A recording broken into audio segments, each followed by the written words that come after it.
Hello everyone and welcome back to my freak show. Special shout out to my mom if you're watching. Love you, Mom. Thank you so much and your support means so much to me. And this episode is sponsored by me. Check out my books on Amazon. There's plenty to choose from and they are for free on Unlimited. This episode surrounds a married couple, Liv and her husband, whose name is definitely not important, so we're just gonna call him husband, and their inability to get pregnant. Liv is rich through the money inherited by her grandfather, and her husband is a struggling actor without really a penny to his name. And while at the reproductive clinic, a receptionist named Bernadette gives Liv a reproductive totem. She tells her basically to just put it under the bed, get all natural with the hubby, and boom, you're pregnant. Now, Liv definitely tries it, and it seems to work. 16 months later, surprise, surprise, there's a screaming, pissed-off baby in their house. Liz is sadly suffering from postpartum depression. Her husband is never there, and she feels like all new mothers do. She's highly overwhelmed, and at times she feels like her own baby doesn't even like her. Liv is understandably depressed and feels like maybe she made a bad choice by actually having a baby. And her husband suggests that she sees a therapist, which I'm really glad that he suggested. Which leads me to a quick rant very quickly, guys. Therapy is fantastic for those who need it. And thanks to mental illness finally being taken seriously, it's even now available for those who can't afford it. I've been seeing a therapist for a year to deal with the trauma of being poisoned, and I've started to feel like my old healthy self again. And it's worth every single penny because he helps me tremendously. And you should never feel ashamed if you have mental issues or if you need to see a therapist. Honey, you go do it. You get better and you take care of yourself because you are worth it. This world is better with you than without you. Okay, rant over. Now, therapy helps Liv, and she finally starts to fall in love with being a mother. And it's really beautiful to see Billie Lourd in love with her baby and just being such a great actress. I really enjoyed seeing her in this episode. And at this point, Liv finds the totem that she left under the bed, and we see that it has changed with a little bit more of a defined statue than what it was before. Even though Liv is doing much better, she continues to hear voices in the house, and at one point she sees Ball in the baby monitor. And there are lots of little jump scares and tiny little bits of tension that are so freaking tense at this moment, guys. I really enjoyed this episode because of these moments here. Now, at one point on the baby monitor, Liv hears something, so she uploads it to her laptop and speeds up the volume to hear the words, "I want him."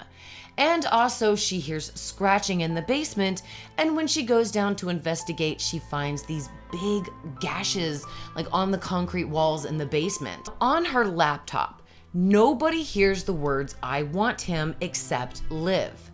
Even her therapist doesn't hear the words when she comes to visit her. And Liv is given Zoloft by the therapist, and we get a little bit more information about Liv and when we see the label on her bottle, such as her last name is Whitley. Later, Liv and her husband are hosting their friends at their house for a dinner party. They're celebrating the husband. A bunch of fellow actors are celebrating the fact that one of their own actually made it. And when they see a Ouija board, they decide to play it. And at first, it definitely is all fun and games. But when the Ouija board spells out the words, "I want him," Liv goes crazy, guys, as she rightly should. She basically throws the Ouija boards in the fire, and the friends are like, "Oh, this girl's crazy," while the husband is basically trying to calm her down. But she puts the fact that the scratches, the voices, and seeing Ball in the baby monitor, she puts it all together and tells her husband that they've got to do something. And at that point, he's like, "Deuce's wife and my baby, I'll be back when your crazy phase is over." And she rightly tells him to go fuck himself. Dude, if you love someone and they are insisting that something is wrong, listen to them. I really hate the true trope that there is that a husband leaves his wife and children because he can't understand what's going on with his wife. To me, sometimes it seems like a lazy excuse to keep a team apart. However, it really is so true that it really happens a lot.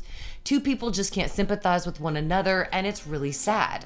At the reproductive clinic in the parking garage, Liv confronts Bernadette about the totem. And so they go back to Bernadette's house and they find a banishment spell, which later Liv takes out the spell. She's alone and she's got this little supposed wicked knife. She takes a stab at the spell, but ends up stabbing her husband instead by accident. Woo! Talk about a mistake, hunty. 2 weeks later, Liv is in a mental hospital. She reunites with her husband, who is fine, and she basically tells him that she's not coming home until she knows for a fact that she is not a danger to him or their child. I really liked that storyline, and I really also liked how they made the character responsible for her behavior. She truly wasn't crazy, and the fact that she knew it and that she was keeping herself away from the two people that she loved most so they wouldn't be hurt should truly show you that she wasn't crazy. Anyway, he agrees to this, and when he leaves the hospital after visiting Liv, he meets up with Bernadette, and they are kissing and making out, and we see that they were in this together to drive Liv to the asylum. Now, back at Liv's house, the husband is celebrating with his friends that they all successfully drove Liz crazy together. It was really actually very sad, and I have to admit this scene really gave me significant anger. One of the guys rigged the baby monitor and the sound system, and he actually designed the scratches in the wall. Another created the 3 different statues and the mist that came in, and the other one wore the ball costume. The husband also switched out Liv's meds for something like psychotropic, and he specifically took action to make himself infertile. And they all did it for the nookie. Shit, the money. These people and their motives. If it's not for sex or art, it's for money, you know?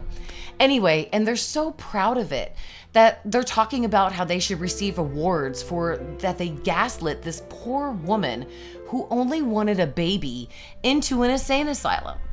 And anyway, when the baby cries, the husband leaves the room to go check on him. And that's when the lights in the house go out.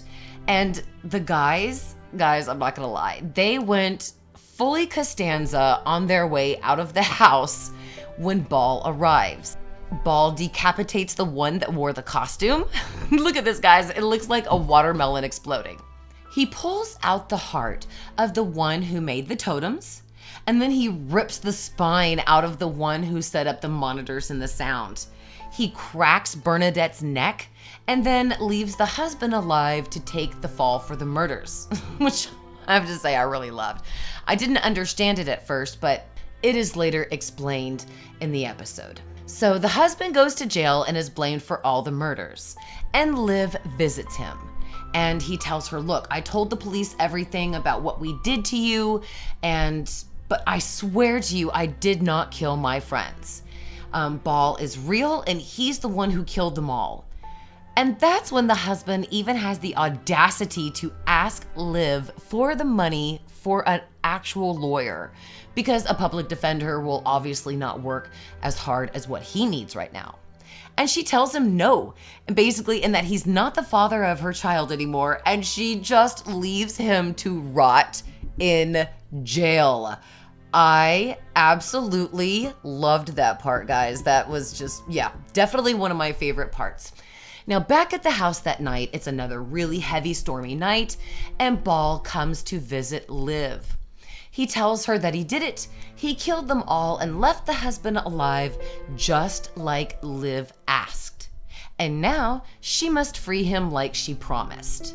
Good Lord, y'all. I don't know about y'all, but Billie Lourd is such a MILF. We get a flashback and see that Bernadette actually gave Liv a summoning spell, not a banishment one. And in the asylum, when in there, Liv conjured Ball and made a deal with him to kill her husband and friends and the mistress and leave the husband alive, so that way he'll go to jail and she will free Ball. And that's why Ball basically left the husband alive, is to take the fall for the murders. And I really definitely like those plot twists right there. There were definitely a lot. Ball asks Liv to free him now, and she says she will once he fulfills that booty call she sent out to him so she can have another baby. Don't know if that's going to work out though for you, Liv. You didn't do so well the first time, and you really want to have another baby? Lordy, guys. Now this episode ends with Ball literally loving the Lord. Now real quickly, let's go over the cast and the storyline, and I can give my opinion and wrap up the episode. As for the cast, I definitely enjoyed them, especially having Vanessa Williams. I thought she was fantastic and empathetic as the therapist, and I thought she did a great job. I loved seeing her in this episode. And everybody else was absolutely nice, yes, but I'm going to definitely focus on Billie Lourd because I know I'm not alone when I say that I loved Billie as the lead in this episode. Until now, she's never been a main character whose sole purpose was to carry the show. She's always been a supporting actress. And I think she was fantastic as the main lead, Liv. I liked that she finally got a chance to show the variety of her acting skills through the wanting of a baby to getting her dream and then having the postpartum depression and then getting a hold of herself only to be gaslit into the asylum. This woman was brilliant in how she transferred her emotions in one scene to another and reflected the pain that new mothers often feel. And I must note how lovely she looked in this episode. Motherhood has certainly agreed with Billie's spirit. She looked positively radiant and possessed that beautiful mother's glow. And I do wonder if Billie's back is sore from carrying the entire episode. Now, the storyline was pretty good, guys. It was like AHS Coven, but with balls and babies. I liked the scares, the tent scenes, and the basement. They were wonderful to get into like I did with Roanoke. And many people didn't truly like that season, but I did because it reminded me of old horror movies. This episode of AHS Stories was a psychological thriller, but with the gore we adore. And in my head, this episode was fantastic. Along with Drive-In and Naughty List, these are the kind of episodes that I expected from AHS Stories and that I do enjoy watching. I give this episode a 9.0 for Billie, the story, and the twist that never ended. What do you guys rate this episode of AHS Stories? Let me know in the comments. And I have to say very quickly that I will never watch these episodes again with my husband because 15 minutes into the episode, he said, "Husband's banging the receptionist, and I bet you they're doing this to drive the wife crazy and get her money." He completely unknowingly, though, ruined it for me. He does do that a lot, especially when we go back and we watch old episodes of Medium. He's never seen them before, but I have, and he will totally guess them at the beginning. And when I went back to watch this episode again, I did notice Bernadette fucking Liv's husband while at the clinic. So he definitely picked on that way before I did. Now, of course, guys, American Horror Stories weekly Wednesday live streams are every Wednesday on my channel, and I just released a bunch of theory videos such as How Did Rabbit Rabbit Get Approved by Netflix and Jenny Reynolds is Miss Mead Solved. And there's plenty more on the way, so subscribe and like and all that shit. Anyway, till then, thank you guys so much for watching, and beware of our girl's sexy scathach. I bet that girl would bewitch balls. Sexy scathach.